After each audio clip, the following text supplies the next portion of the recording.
the Murray Walker Memorial Trophy for Masters Historic Formula One is about to get underway. The front row, Lucas Halusa on the left, car number 2 as we look at it. On the right, it's Steve Hartley in car number 77. Two McLarens of different age, but they will go racing against each other with a Tyrrell right behind them. And then it's car number 7, Mike Cantillon in the Williams on that second row as well.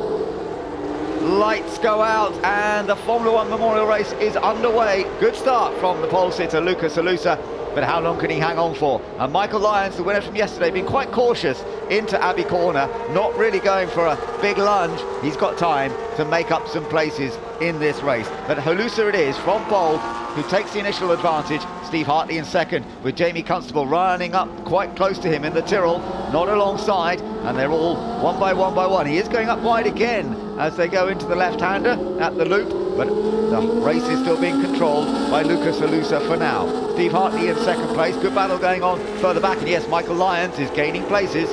Yes, Michael Lyons nipped through on the inside of Mike Cantillon there at Aintree, and now he's coming down the left-hand side of the track, the right-hand as we look at it, but Cantillon coming back at him there, but Constable's the big loser. He's dropped 2 places, I think, although he may get 1 back from Michael Lyons here at Luffield.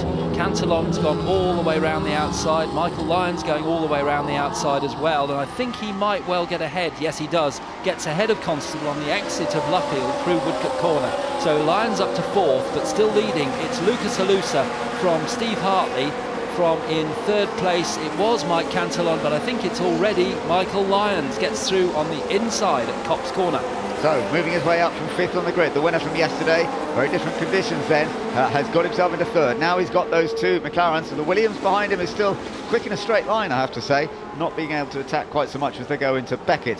It's still the poleman, Lucas Halusa, who leads this race, with Steve Hartley shadowing his every move and knowing that he's coming under threat from the very rapid Michael Lyons. Here comes Michael in that car, number 8, and I think he's going to be putting on a show now as they come down the hanger straight towards Stowe Corner. He's going to get second. He might even take the lead. He might be able to get past both of them. In fact, Steve Hartley gets in front briefly, but here we go. That's it. Michael Lyons has taken the lead on the opening lap. He goes wide, but that might be on purpose, I think. Yep, he's just taken a wide line on purpose through Stowe to try and find a little more grit off the standard racing line through the corner. And look at him now, disappearing out in front, really in a different league to all the others. The ensign that he's driving might not have been a pace setter in its day, but it is certainly the pace setter here this weekend. He has got in front. We've got 17.5 minutes to go, but for the moment Steve Hartley's doing a good job holding on to second place. Yeah, so it's the Hartley McLaren that's got into second, which has pushed Lucas Halusa down to 3rd. Mike Cantillon in that very, very swift Williams. He's very quick on the straights, isn't he?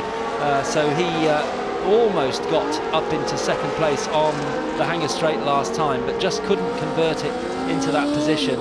And then it's Jamie Constable in 5th place and Warren Briggs in 6th. But out onto the Wellington straight once again. Long run down into the left-hander at Brooklands. It's Michael Lyons who leads from Steve Hartley, and it looks as though the Mike Cantillon car is up into 3rd place ahead of Lucas Halusa. So we'll see. Steve Brooks making progress up into 10th place. He did start in 13th position in the Lotus, so we'll be keeping an eye on him to see whether he can improve. But it's Michael Lyons. This car originally was lined up to be driven by Johnny Herbert, and in the original programme you may be wondering, well, where's Johnny? Well, actually Michael Lyons was the man who has replaced Johnny, who wasn't able to do this event in the end, and Lyons has been taking full advantage of getting behind the wheel of that ensign, winning yesterday and now opening up an early advantage in this race, having taken the lead on lap 1. And in these wet conditions, it doesn't seem to matter what the conditions are, Michael is going very, very quickly. There is the Tyrrell of Jamie Constable, the 011 Tyrrell, a lovely car that was used in the early 1980s. Michele Alboreto was a driver back then for Tyrrell and achieved some good results. He improved the car back in 1982, and he actually got some solid results then, including a win at Las Vegas. One of the last wins, I think the last one for Ken Tyrrell's team. We do have a Ken Tyrrell driving in this race, as we mentioned, American driver who loves motor racing, loves motorsport, thought, well, why not buy a Tyrrell? So that's what he did, and he is currently running around in 7th position right now. Further back, we've also got some other battles going on here. Mark Hazel in car number 16 trying to make up a bit of progress as well. He was right down at the back of the grid, and he is now moving a little further up the order. Yeah, started right at the back of the grid, did Mark Hazel. Must have had a problem in the race yesterday. Don't recall what that was, but he comes through past one other car, so he's moved himself up one place. He's showing on our timing screen now as 11th, and there's the shadow. Yeah, the DN9 of Mark Harrison. That was a 1979 car, the Shadow, and well, Tony Southgate designed those cars. One of the great Formula One designers of his time, in fact, great racing car designers. Designed that car as well. Indeed. Yeah, the Arrows. Sort of a bit of a mix and match, and then some other machines. And this one is always one that we love to see. This is the six-wheel Tyrrell, a rebuilt version of this car. Jonathan Holtzman at the wheel. Yes, Jonathan commissioned the build of this car with the full support of the Tyrrell family, and they provided a lot of drawings and technical data for the team that built this car for Jonathan, and it's a faithful recreation of a very early 1976 P34, which stands for Project 34 Tyrrell, which did win and a second place in Sweden in period, but was regulated out of Formula One shortly after. Indeed it was. Car number 15, that is Michel Baudouin in the Hesketh, the 308E, the Hesketh team that of course brought James Hunt to stardom to a certain extent in Formula One. The 308E was actually a later car. That was a 1977 car. By then, of course, James had moved on to McLaren and had won the world title in 1976, and it was pretty much the end of the Hesketh era, in fact, that car. There is the Lotus that we mentioned, the 91, the car driven by Mansell and De Angelis back in the day. Good aerodynamics, but it wasn't so good on the slower tracks at the time. It was a normally aspirated engine as well versus some of the turbos that were appearing, but did win the Austrian Grand Prix with Elio De Angelis. That was the first Lotus win in nearly 4 years at the time, so it was a very significant motor car. And that's Steve Brooks, who retired from the race yesterday, I think, or certainly he was slow at the end of the race because he'd come into contact with Steve Hartley, who was just recovering from a spin and a slight misunderstanding between the two drivers, and they touched. We're now looking at the 93 Shadow coming towards us, but there in the background is Lucas Alusa in a really nice looking car, isn't it? The M23 McLaren, a really pretty car, which actually was very long lived in terms of its life in Formula One racing. It actually raced competitively from 1973 right through to 1977, and this particular car that Lucas is driving was driven by Jochen Mass, and now we're looking at the other similarly coloured McLaren. That is the later car, the M26.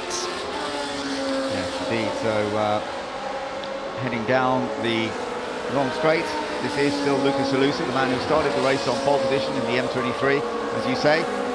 A little variety of McLarens that we've got out there today, and it's lovely to see them in their original liveries. Michael Lyons is still opening up that advantage up front, 4.8 seconds the gap that he has over Steve Hartley in the first of the McLarens to be challenging, but I don't think Steve's going to have quite the pace. He is looking a bit more consistent today after the mistakes that he made several times in yesterday's race, and Hartley for now holding on to a solid second.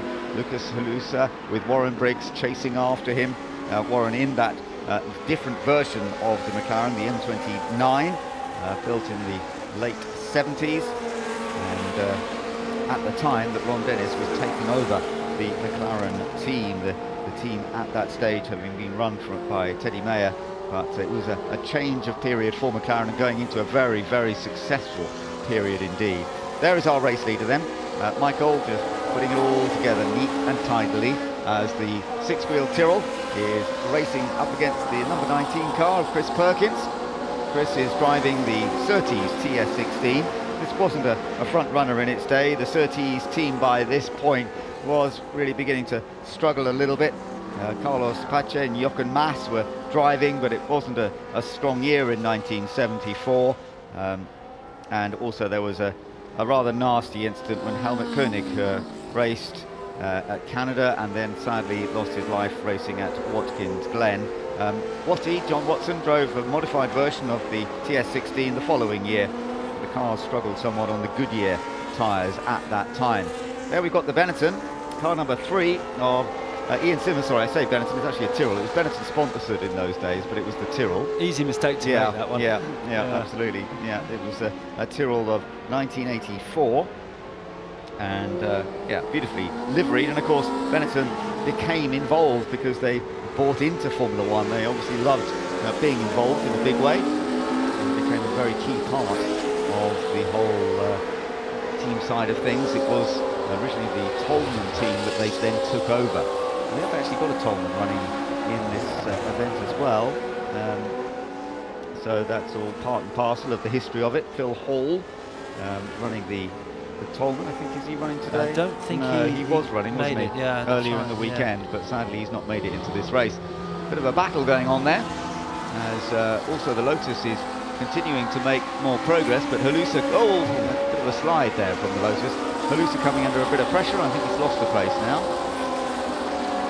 And he's up against much later cars. The M23, as I said, launched in 1973, but we're looking at, there's the Ken Tyrrell. Ken Tyrrell, as you mentioned, the same name but not the same person, not related at all. The American Ken Tyrrell decided to buy a Tyrrell when he wanted to go racing in Formula One, and this is the 011, which actually was the very last type of car to win a Grand Prix with the all-conquering Cosworth DFV engine, and 186 wins, I think, from memory.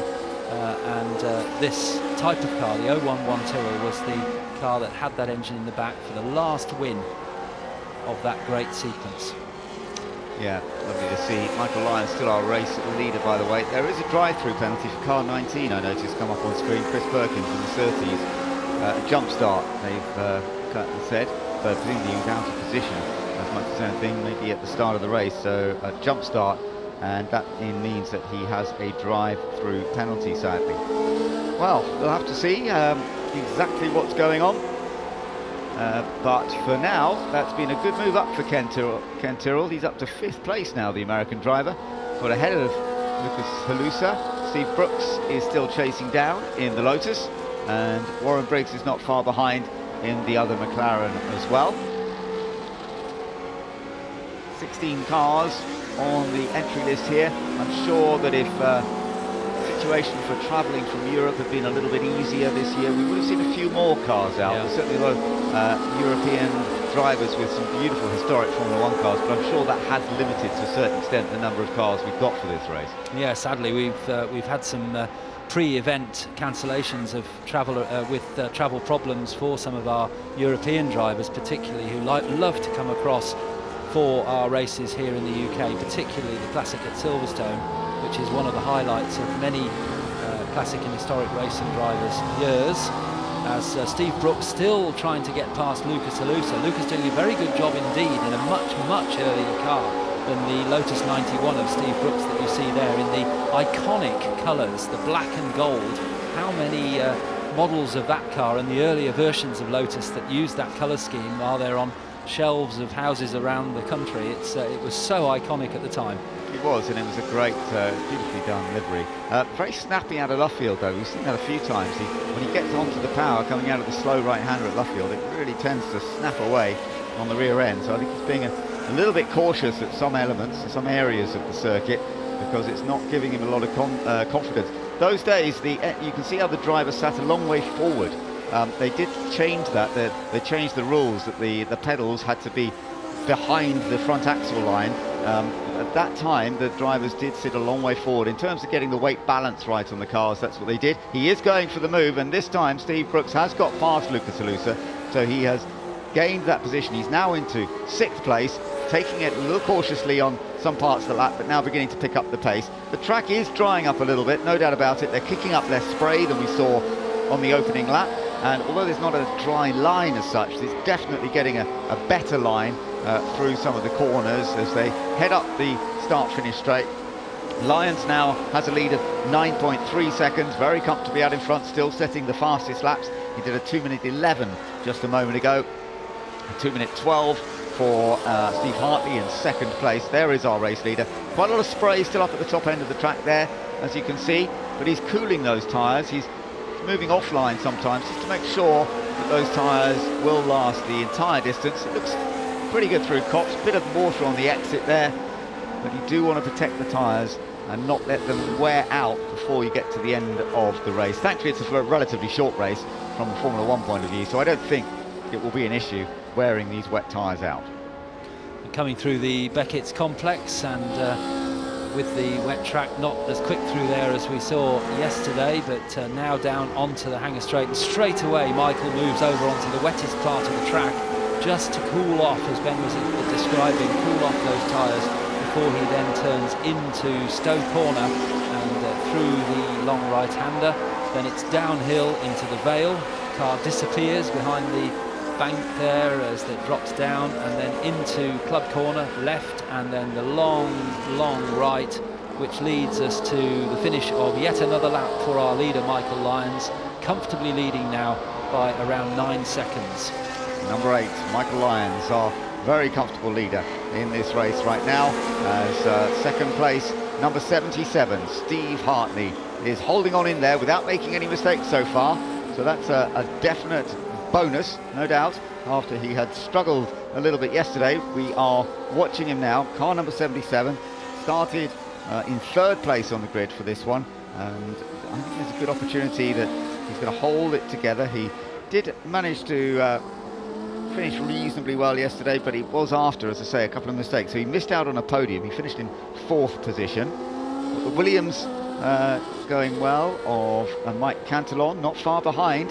So Mike, who finished 2nd yesterday, could well still have a bit of an attempt at getting that 2nd place back. That Williams, as we've seen already, going well in a straight line through the corners. It does look as though Steve Hartley in number 77 has a little bit more of an advantage. And the car that Steve Hartley is driving is actually the very car that John Watson used in 1982, and he won the Detroit Grand Prix from 17th on the grid, did Watty. That was a great drive in this very car that we're looking at now. And if Steve Hartley would like to put a silver helmet with a bit of a red flash on it, we'd think it was Watty himself, wouldn't we? The car behind, the number 7 car, that was the car that Carlos Reutemann drove in 1981. Again, the very chassis that we're seeing here, Reutemann drove and lost the World Championship effectively because he drove in a rather lackluster manner at Caesars Palace in the USA. Finished 8th, but lost out to Nelson Piquet by 1 point. And he just needed to finish 7th really to get an extra point to beat Piquet, but it was never really explained why he was just off the pace there. And sadly, Carlos Reutemann died quite recently, only a week or so ago.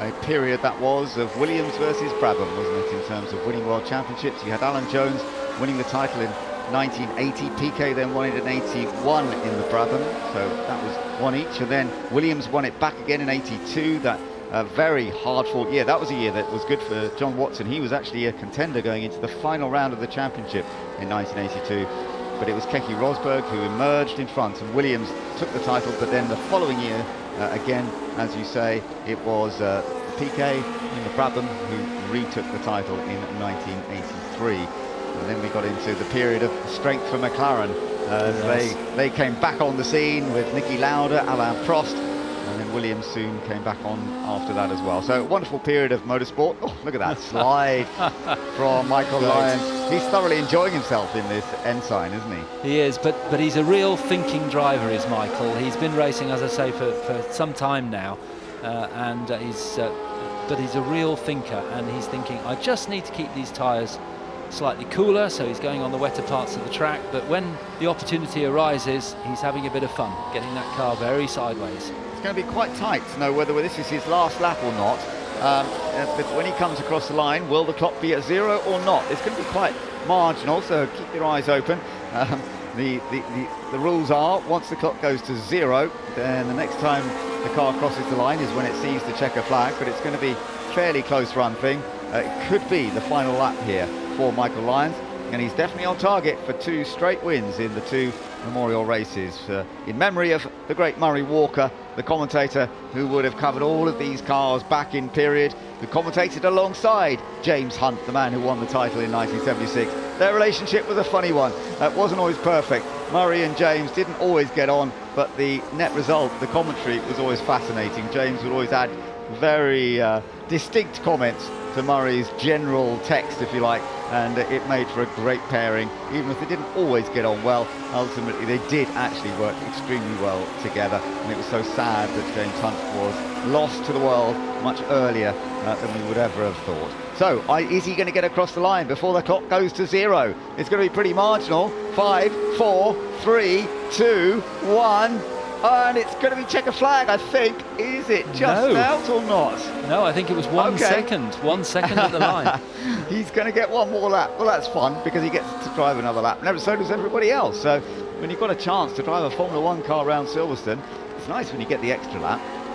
Absolutely, yeah. So we get the chance to watch Michael's skill for a further 3.66 miles. And through the left-hander at the loop. The car not really designed to be going at this low speed, although some tracks, of course, have very tight sections, Monaco, for example, but generally Grand Prix tracks are wide open and fast corners, and Michael once again going onto the wet part of the track. Now, this is a battle between the two McLarens again, and that's the Watson colour helmet on the right there, isn't it, for the... Warren Briggs. Warren Briggs' car. He's actually used to be an engineer at McLaren. He did, and he's gone right round the outside of Lucas Alusa, and they're still side by side. This is fun, isn't it? The slightly later version of the McLaren wasn't a great car in its period, but it certainly set the scene for cars that were going to improve hugely. There's our race leader, definitely on his final lap now. Well, he did manage to get across the line just before the timing went to 0. So he's given everybody an extra lap, and that has given Warren Briggs the chance to move up. So that's good news for him. He's into 7th. Lucas Alusa, who started this race on pole, has now dropped down to 8th position. But Lyons has got this comfortable advantage of 14 seconds now over Mike Cantillon in 2nd place. So it looks like Cantillon is going to get a backup 2nd place, as he did in yesterday's race. But this occasion it looks like Hartley is going to get a podium.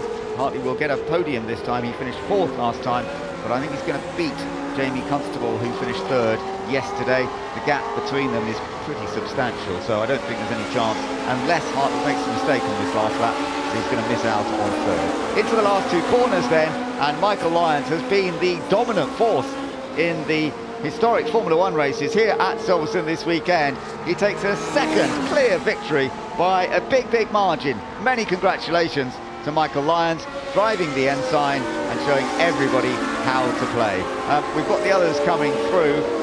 It is Mike Cantillon in car number 7, who we are waiting for to come across the line. In fact, it's yes, Cantillon does finish in 2nd place in car number 7. And then in 3rd place it is Steve Hartley. So Steve manages to get that podium position that he was hoping for and that he missed out on yesterday. The Lotus is going to be getting a better result, especially considering it started down in 13th place on the grid, and it looks like Steve is going to come home in 6th position. There is a bit of a gap between some of these cars, as you can see, but Steve Brooks, there he is in that very beautiful Lotus 91, is heading towards the line. Cantillon 2nd, Hartley 3rd, Jamie Constable 4th in the Tyrrell. He's just crossed the line, and actually Ken Tyrrell has just lost a place. What happened to Ken Tyrrell on that last lap? Has he come through now? Brooks ending up finishing in 5th place. Yes, Tyrrell in 6th, so I think it might have been a bit of a mistake. But no mistakes from Michael Lyons. Perfect in both races, and today he had to come from 5th on the grid, but he was leading by the end of the 1st lap quite comfortably. Well done to Michael, many congratulations.